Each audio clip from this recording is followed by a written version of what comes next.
మసీద్లకు చర్చలకు వర్తిస్తారు వాళ్ళకి మసీద్లకు దాని కాపాడుతూ ఉంటారు వాళ్ళు. చెప్పండి సార్ ఎక్కడ ఉంది విగ్రహం బాగానే ఉంది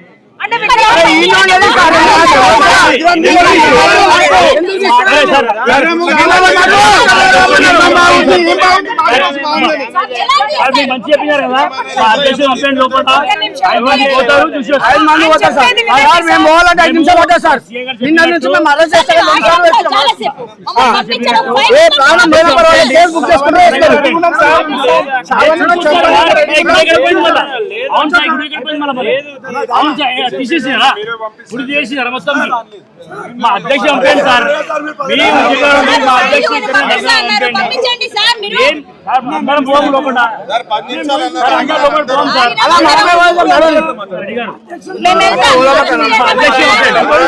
మా అధ్యక్ష అంటే వాళ్ళు లోపలికి కనీసం మహిళలైనా సరే అనుమతించండి అని మాట్లాడుతుంటే ఏసీబీ గారు ఏం మాట్లాడుతున్నారండి, హైలైట్ అవడానికి మాట్లాడుతున్నారా అని అంటున్నారు. ఏ రోజు నేను రోడ్డు మీదకి రాలా, నిజంగా చెప్తున్నా. రోజు రోజుకి దేవాలయాల మీద, హిందూ మహిళల మీద ఎలాంటి అఘాయిత్యాలు జరిగినా జన పదార్థంలాగా ఉన్నటువంటి ఈ ప్రభుత్వాన్ని గల్లా చొక్కా పట్టుకుని అడగడం కోసమే నాలాంటి వాళ్ళు కూడా బయటకు వస్తుంటే ఏం మాట్లాడుతున్నారు ప్రభుత్వ అధికారులు? హైలైట్ అవడం కోసం వస్తున్నారా? హిందూ మహిళల గురించి మాట్లాడితే కూడా మాట్లాడలేదు, హిందూ మహిళలు అవమానపరుస్తుంటే మాట్లాడలేదు, ఇతర మతాలు అవమానిస్తుంటే మాట్లాడలేదు. హిందూ స్త్రీ అంత గౌరవమా, అంత చేతగానిదా, అంత పనికిరానిదా? ఏమనుకుంటున్నారు? ఇవాళ అమ్మవారిని కూల్చారు, రేపు పొద్దున భారతీయ మహిళకి రక్షణ ఎక్కడుంది ఈ ప్రభుత్వంలో? ఇది నేను ప్రశ్నిస్తున్నా. దయచేసి చెప్తున్నా, ఇంకా సిగ్గు లేకుండా హిందువులందరూ కొప్పలోనే కూర్చుంటే, సిగ్గు లేకుండా వీడియోలు చూస్తూ కూర్చుంటే, అరే మీ బతుకులు, మీ ఇళ్లలో ఉన్నాడు వాళ్ళ బ్రతుకులు ఎంత నీచంగా తయారవుతాయో అర్థం చేసుకోండి. ఇంతకుముందు అంటే ఏవైతే జరుగుతున్న ఘటనలు ఉన్నాయో వాటిల్లో వాళ్ళు పిచ్చోలు చేస్తున్నారు, వాళ్ళు వీళ్ళు చేస్తారు, ఇక్కడ గవర్నమెంట్ అధికారులు చేస్తున్నారు. వీళ్ళందరూ పిచ్చోళ్ళ కింద లోపల పెట్టాలండి. ఇది ఒక పిచ్చి వాళ్ళ ట్యాగ్ చేశారు. మరి దీని మీదకి ఏమైనా సమాధానం చెప్తారు? అడిగే మగాడు అసెంబ్లీలో ఎవరైనా ఉన్నాడా ఈ సంఘటన గురించి? అరే భూలక్ష్మమ్మ గుడి విగ్రహాన్ని ధ్వంసం చేశారు, ముచ్చాలమ్మ గుడి విగ్రహాన్ని ధ్వంసం చేశారు, ఎవడో చేశాడంటే పిచ్చోళ్ళు అన్నారు. అంటే ఈ ప్రభుత్వం కూడా పిచ్చిదని ఈరోజు ప్రూవ్ చేసిందా లేదా? అరే ఒక మహిళలు వచ్చి అరే లోపలికి పంపించండి సార్, మహిళలు మేము వెళ్తాం, అమ్మవారిని చూస్తాం, ఎందుకంటే అమ్మవారి నెత్తి మీద కూలిపోయిందండి. ఎంత ఆవేదన ఉంటుంది. రోజు పూజ చేసుకున్నటువంటి అమ్మవారు గంట భారాలతో దుంపితే ఎంత ఆవేదన. రోజు పసుపు కుంకుమ కాపాడాలని ఇదిగో నా మెడలో ఉన్న మంగళసూత్రం కూడా లాగవతలు వారేశారు, అక్కడ పోయింది. అలాంటి అమ్మవారిని చూడాలనేటటువంటి దీంతో అక్కడి నుంచి వస్తే హైలైట్ అవడం కోసం మాట్లాడుతున్నావు వారు ఏజెపి మాట్లాడుతున్నాడు.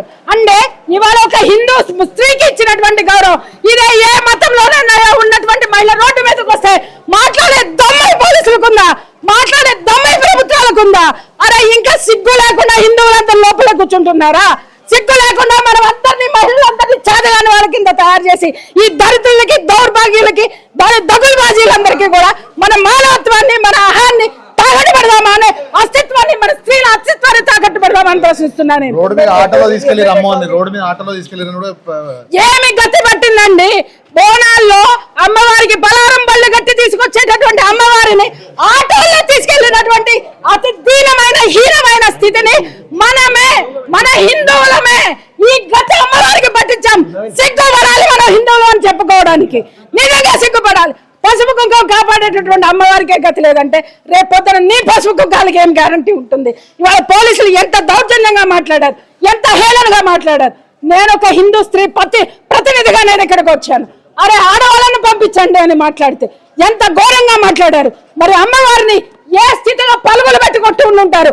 ఒక్కసారి జాగో హిందూ. ఎమ్మెల్యే కాలనీ అని ఇక్కడ ప్రజాప్రతినిధులు ఇక్కడ దగ్గరలోనే ఉంటారు, ఎవరు కూడా స్పందించట్లేదు. ఎలా చూస్తారు?